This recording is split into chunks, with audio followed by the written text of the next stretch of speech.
বিসমিল্লাহির রহমানির রহিম। আপনাদেরকে স্বাগত জানাচ্ছি আজকের এই গুরুত্বপূর্ণ ভিডিওটিতে। আপনারা যারা গত 17/5/2024 তারিখে ইন্সপেক্টর অফ পোস্ট অফিস অর্থাৎ পরিদর্শক, বাংলাদেশ পোস্ট অফিসের পরিদর্শক এবং IRM পদে যারা পরীক্ষা দিয়েছেন, আপনাদের জন্য আজকের এই ভিডিওটি। এই ভিডিওতে আমি আলোচনা করব ইন্সপেক্টর অফ পোস্ট অফিস পদের লিখিত পরীক্ষার যে সাজেশন। আপনারা অনেকেই জানতে চেয়েছেন যে আসলে লিখিত পরীক্ষা কি ধরনের হয় বা মানবন্টনটা কি ধরনের, সেই বিষয়গুলি। তো যাই হোক, আজকের এই ভিডিওটিতে আমি আলোচনা করব প্রথমত গতবার অর্থাৎ 2016 সালে বা 2010 সালে কি ধরনের কোশ্চেন হয়েছিল সেই বিষয়টা, এবং দ্বিতীয়ত কি ধরনের কোশ্চেন এবারে হতে পারে এবং কোন ধরনের কোশ্চেন আসতে পারে সেই সাজেশনটুকু আমি এখানে দেব।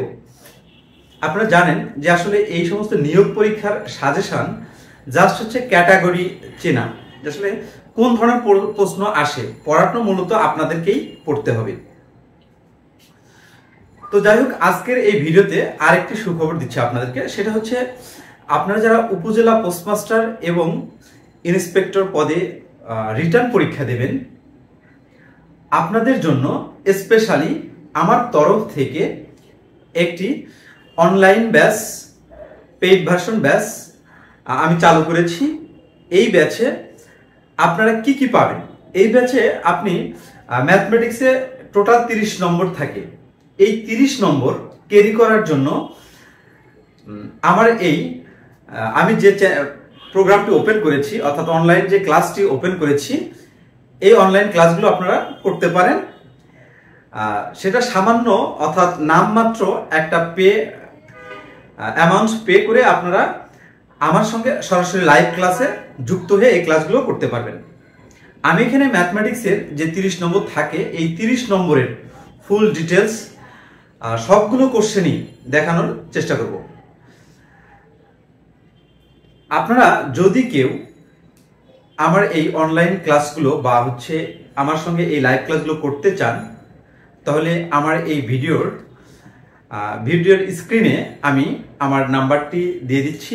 এখানে হোয়াটসঅ্যাপ যুক্ত আছে, আপনারা হোয়াটসঅ্যাপে কন্ট্যাক্ট করতে পারেন আমার সঙ্গে। তো আমরা মূল বিষয়ে চলে আসি। মূল বিষয়টা হচ্ছে ইন্সপেক্টর অফ পোস্ট অফিস পদের লিখিত পরীক্ষার যে সাজেশনের বিষয়টি চলে এসেছে। প্রথমত আমি আপনাদেরকে জানাবো একটা বিষয়, সেটা হচ্ছে এই ইন্সপেক্টর পদের লিখিত যে পরীক্ষাটা হয়, এই পরীক্ষাটা কি ধরনের, আপনার কোশ্চেন কিন্তু আপনাকে দেয়া হবে না, অর্থাৎ আপনি পরীক্ষা শেষে কোশ্চেন নিয়ে আসতে পারবেন না। তার মানে আপনার কোশ্চেনের মধ্যেই অ্যান্সার করতে হবে। কোশ্চেন থাকবে, নিচে স্পেস থাকবে, আবার কোশ্চেন থাকবে, আবার স্পেস থাকবে। যেমন ধরুন, আপনাকে বলা হচ্ছে বাংলাদেশের রাজধানী কোনটি? বাংলাদেশের রাজধানীর নাম কি?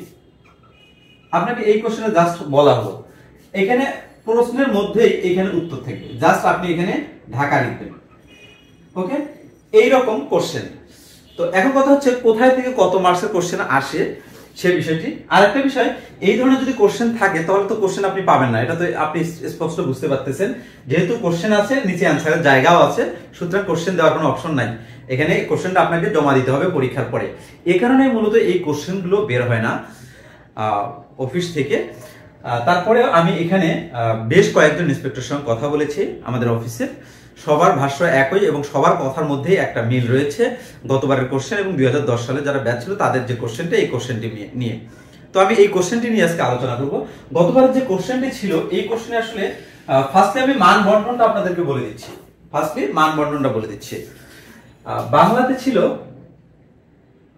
বাংলাতে ছিল 30 নম্বর, আমি এখানে বলে দিচ্ছি।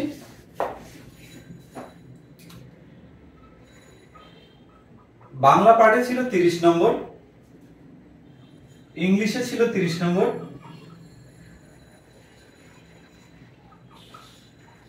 এবং গণিতে ছিল 30 নম্বর। এই 33 কে 90 নম্বর, এবং 8-10 নম্বর ছিল সাধারণ জ্ঞান। সাধারণ জ্ঞানে ছিল 10 নম্বর। এই সাধারণ জ্ঞানের মধ্যে ছিল বিজ্ঞান, যোগ কম্পিউটার সায়েন্স। সাধারণের মধ্যে ছিল বিজ্ঞান যোগ কম্পিউটার সায়েন্স, এখানে টোটাল 10 নম্বর ছিল। দেখুন প্রথমত এই 10 নম্বরের নম্বর কি রকম ছিল আর কি, গতবার যেটা ছিল সেটা হচ্ছে 10টি কোশ্চেন ছিল, এক কথায় 10টি উত্তর ছিল। এই 10টি কোশ্চেনে 10 নম্বর। এই 10টি কোশ্চেন হতে পারে বিজ্ঞান থেকে আসতে পারে, হতে পারে কম্পিউটার থেকে একটা দুটা, বা সাধারণ জ্ঞান, বাংলাদেশ বিষয়গুলি এবং আন্তর্জাতিক বিষয়গুলি, এখান থেকে টোটাল 10 নম্বর ছিল।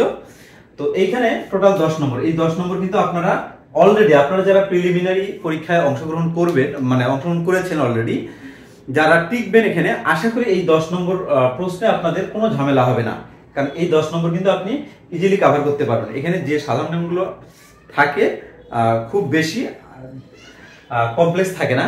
এখানে বিসিএস এর যে প্রিলিজ যে কোশ্চেনগুলো আছে, এই কোশ্চেনগুলো করতে পারেন আপনি। আমি তো আগেই বলেছি যে 35 থেকে 46তম বিসিএস এর যে কোশ্চেনগুলো আছে, এই কোশ্চেনগুলো এবং সাম্প্রতিক সময়ের যে সাধারণ জ্ঞানের কোশ্চেনগুলো আছে, বিজ্ঞান এবং কম্পিউটার সায়েন্সের যে কোশ্চেনগুলো আছে, এই কোশ্চেনগুলো আপনি এখান থেকে করে নেবেন। এই 10 নম্বরের জন্য এইটুকুই সিলেবাস, অর্থাৎ এক সংক্ষিপ্ত প্রশ্নের উত্তর দিতে হবে আপনাকে। প্রশ্ন থাকবে, অ্যান্সার দিতে হবে, প্রশ্ন থাকবে অ্যান্সার দিতে হবে। এইভাবে আপনার হচ্ছে 10 নম্বর। এরপরে আসি আমরা গণিতে। গণিতে 30 নম্বর ছিল। এখানে দেখুন, আপনারা যদি কখনো, আপনারা যারা এই পোস্টে পরীক্ষা দেবেন, লিখিত পরীক্ষা দেবেন, আপনারা যদি কখনো গণিতের একটি অঙ্ক ভুল করেন, তাহলে কিন্তু আপনার রেজাল্ট আসার সম্ভাবনা একদম 0%। আপনি 100% এটা ধরে নেবেন। ম্যাথমেটিক্সে যদি আপনি কোনোভাবে একটি কোশ্চেন ভুল করেন, 3টি কোশ্চেন গতবার ছিল 3টি কোশ্চেন, এখানে 3 × 10 এরকম 3 × 10 = 30। অর্থাৎ এখানে দেখুন, আপনি যদি একটি কোশ্চেন মিস করেন তাহলে কিন্তু আপনার 10 নম্বর এখান থেকে শেষ। তার মানে 10 নম্বর, একটা কম্পিটিশনের পরীক্ষায় 10 নম্বর মিস হওয়া মানে অনেক বড় কিছু। 1 নম্বর বা 2 নম্বর মিস করলে কোনো প্রবলেম নাই, অন্য দিক থেকে মেকআপ করা যায়। বাট যদি আপনি কখনো 10 নম্বর একটা মিস করেন তাহলে কোনোভাবেই পসিবল না। সুতরাং এই 30 নম্বর পাওয়ার জন্য যতটুকু সতর্কতা অবলম্বন করা উচিত, ঠিক ততটুকু সতর্কতায় আপনাকে অবলম্বন করতে হবে। যদি আপনার এই চাকরিটি বা ইন্সপেক্টর অফ পোস্ট অফিস, এই চাকরিটি যদি আপনার আশা হয়ে থাকে বা আপনার যদি এটা স্বপ্ন হয়ে থাকে, তাহলে কিন্তু আপনাকে এখানে অনেক পরিশ্রম করতে হবে। আপনাদের এই ম্যাথমেটিক্সের 30 পাওয়ার সহজ টেকনিক এবং সহজে আপনি 30 পাবেন, এই প্রসেসটা আমি আপনাদেরকে বলে দিব। আমি যে আপনাদের জন্য যে ম্যাথস প্রোগ্রামটা চালু করেছি, এই প্রোগ্রামটাতে যদি আপনারা এখানে যুক্ত হন, তাহলে আপনাদের জন্য আরো সুবিধা হবে বিষয়টি। ওকে, এরপরে আসি, এখানে ম্যাথমেটিক্সের কোন বিষয়গুলো আমরা পড়বো রিটার্নের জন্য, অর্থাৎ কোন কোন অধ্যায়গুলোর উপর বেশি প্রেসারাইজ করব বা জোর দিব, এই বিষয়গুলো আমি আপনাদেরকে হয়তোবা ডে বাই ডে এটা জানানোর চেষ্টা করব। এরপরে আসি বাংলাতে 30 নম্বর ছিল। এখানে টোটাল কোশ্চেন ছিল 5টি। টোটাল কোশ্চেন ছিল কয়টি? 5টি। এই 5টিতে 30 নম্বর ছিল। প্রথমে ছিল আপনার হচ্ছে অনুচ্ছেদে ছিল টোটাল 10 নম্বর। অনুচ্ছেদ বলতে এখানে আপনাকে যেমন বলা হচ্ছে, আমি একটা এক্সাম্পল দিচ্ছি, যেমন ডিজিটাল বাংলাদেশ সম্পর্কে বাংলায় আপনি 150 ওয়ার্ডের একটি অনুচ্ছেদ লিখুন। এটাতে হচ্ছে 10 নম্বর ছিল। মানে এ ধরনের একটা কোশ্চেন ছিল অনুচ্ছেদে, অর্থাৎ আপনার হচ্ছে 10 নম্বর ছিল।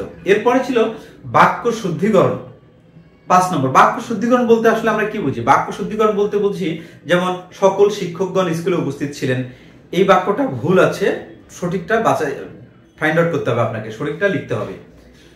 এরপরে ধরুন বাগধারা থেকে 5 নম্বর। বাগধারা তো আপনি জানেন যে প্রথমে শব্দটা থাকে, বাগধারা মূল ওয়ার্ডটা থাকে, দেন তার অর্থ লিখতে হয়, দেন ওই ওয়ার্ডটা দিয়ে একটা বাক্য তৈরি করতে হয়। এটাতে আপনার হচ্ছে 5 নম্বর। এরপরে বিপরীত শব্দ। আমি কিন্তু আগেই বলেছি, বিপরীত শব্দগুলো আপনি সৌমিত্র শেখরের বই থেকে আপনারা পড়তে পারেন এখান থেকে, কারণ এখানে বিপরীত শব্দগুলো একটু এমন ভাবে দেয়া আছে, একবার বা দুইবার পড়লে যদি আপনারা এই বিপরীত শব্দগুলো মনে রাখতে পারেন, তাহলে পরীক্ষার হলে আর কখনো ভুল হবে না। এরপরে ধরুন সন্ধি বিচ্ছেদ, অর্থাৎ হচ্ছে এখান থেকে সন্ধি বিচ্ছেদ ছিল 5টি। তাহলে আপনার টোটাল হচ্ছে অনুচ্ছেদ, বাক্য শুদ্ধিকরণ, বাগধারা, বিপরীত শব্দ, সন্ধি বিচ্ছেদ, এখানে টোটাল 5টি কোশ্চেন। অর্থাৎ আমি যদি বলি এখানে 5 প্রথম অনুচ্ছেদে ছিল 10 নম্বর, অনুচ্ছেদে 10 নম্বর। তারপর বাগধারা 5 নম্বর, সন্ধি বিচ্ছেদ 5 নম্বর, বাক্য শুদ্ধিকরণ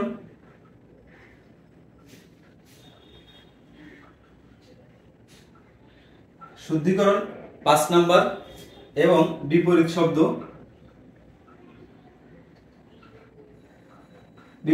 5 নম্বর। এইখানে 20 নম্বর এবং এইখানে হচ্ছে 10 নম্বর। এই প্যাটার্নটি ছিল গত বছরের যে কোশ্চেনটি ছিল এই ধরনের। এগুলো সিকোয়েন্স গুলো ভিন্ন হতে পারে, বাট এই ধরনের কোশ্চেন ছিল। এরপরে এই টোটাল হচ্ছে 30 নম্বর, বাংলা থেকে এই টোটাল 30 নম্বর। ওকে, আমি কিন্তু আমার এই যে কোর্সটা চালু করেছি, এই কোর্সে কিন্তু আমি বাংলা বিষয়ে কোন বিষয়গুলো পড়বেন জাস্ট আমি সাজেশন দিতে পারবো, যে আসলে আপনি এই কোশ্চেনগুলো পড়েন। এই সাজেশনগুলো আমি জাস্ট এখানে দিব আমার এই প্রোগ্রামটাতে। এরপরে অনলাইন প্রোগ্রামটাতে ইংলিশে যদি আসি, ইংলিশেও এখানে টোটাল 30 নম্বর ছিল। এই 30 নম্বর কোন কোন বিষয়গুলো আপনি এখানে দেখবেন, মানে গতবার যে কোশ্চেনগুলো ছিল বা 2010 সালে যে কোশ্চেনগুলো ছিল, আমি সম্মিলিত যে লিখিত যে পার্টটা, সেই পার্টটার কথা বলছি। ইংলিশে ছিল যেমন ট্রান্সলেশন। ট্রান্সলেশন হচ্ছে দুই ধরনের, একটা ইংলিশ টু বাংলা, এটাও আপনাকে দেখতে হবে, এবং বাংলা টু ইংলিশ, এটাও আপনাকে দেখতে হবে। এইটাতে হচ্ছে 5 নম্বর। এবং সেন্টেন্স কারেকশন, মানে একটা সেন্টেন্সে একটা সেন্টেন্স আছে, এই সেন্টেন্সটার কি মিস্টেক আছে সেটা কারেকশন করতে হবে আপনাকে, 2 নম্বর। 3 নম্বর হচ্ছে রাইট ফ্রম দ্য ভার্ব, এখানে হচ্ছে 5 নম্বর। এবং 4 নম্বর হচ্ছে ট্রান্সফরমেশন। ট্রান্সফরমেশন বলতে সেন্টেন্সের পাশে যেটা লেখা আছে, যদি বলে আপনাকে নেগেটিভ বা অ্যাসার্টিভ বা ইম্পারেটিভ, এই যে ডিরেকশনগুলো পাশে দেয়া থাকবে, এই ডিরেকশন অনুপাতে সেন্টেন্সটাকে আপনার কনভার্ট করতে হবে। এরপরে ভয়েস চেঞ্জ, অর্থাৎ অ্যাক্টিভ থেকে প্যাসিভ, প্যাসিভ থেকে অ্যাক্টিভ। এই যে আমি টপিকস গুলো বললাম, এই টপিকস গুলো নিয়েই মূলত গতবারের যে কোশ্চেনটি ছিল, এই কোশ্চেনটি করা হয়েছিল। সেন্টেন্স কারেকশন আমি লিখে দিচ্ছি এখানে, RECTION। Sentence correction, right from the verb,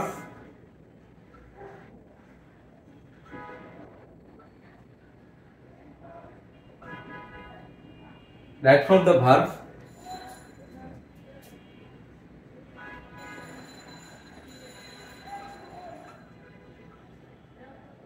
transformation, এখানে 5 নম্বর, এইখানে 5 নম্বর, এইখানেও 5 নম্বর। এবং আরেকটা হচ্ছে ভয়েস চেঞ্জ,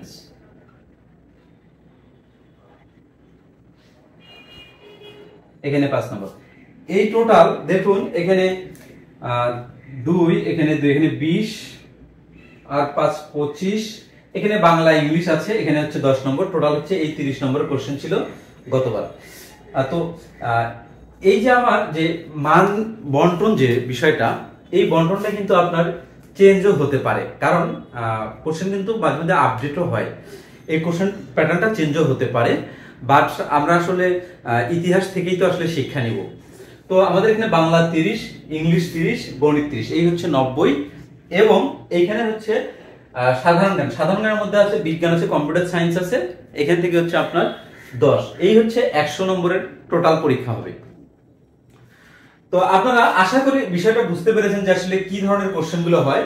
এরপরে ভিডিওতে আমি আশা করব যে এই বিষয়গুলো, এখানে যে কয়েকটি পার্ট আমরা লিখেছি, বা এটা তো গতবার বা 2010 সাল বা 2016 সালের কোশ্চেনের অনুরূপ একটা কোশ্চেন আমি এখানে উঠিয়েছি। এরপরে অর্থাৎ হচ্ছে পরের লেকচারে আমরা এই ইংলিশের আলাদা সাজেশন দেওয়ার চেষ্টা করব, এবং বাংলার আলাদা সাজেশন দেওয়ার চেষ্টা করব, এবং ম্যাথমেটিক্সের আলাদা সাজেশন দেওয়ার চেষ্টা করব। আপাতত আপনারা যারা প্রিলিমিনারি পরীক্ষা ভালো দিয়েছেন, আমি কাট মার্কসের যে ভিডিওটি দিয়েছি এটা আপনারা দেখেছেন, যাদের আপনারা টিকবেন বলে মনে হচ্ছে, তারা আপনারা আপাতত এটা নিয়ে পড়াশোনা খুব ভালোভাবে, খুব জোরে সোরে পড়াশোনা শুরু করতে পারেন। কারণ আপনারা অনেকেই বলেছেন যে আসলে পরীক্ষা কবে হবে, পরীক্ষাটা কিন্তু খুব দ্রুত হয়ে যাবে। এবং অফিসের একটা অভ্যন্তরীণ নিউজ আপনাদেরকে দিচ্ছি, সেই বিষয়টা হচ্ছে মন্ত্রণালয় থেকে চাপ দেওয়া হয়েছে নিয়োগ দ্রুত শেষ করার জন্য, এ ধরনের একটা চাপ রয়েছে। সুতরাং পরীক্ষা খুব দ্রুত হবে, আপনারা এটুকু মাথায় নিয়ে পড়াশোনা করার চেষ্টা করবেন। আপনাদের সকলের সুস্বাস্থ্য কামনা করে আজকের মতো এখানে শেষ করছি। আল্লাহ হাফেজ।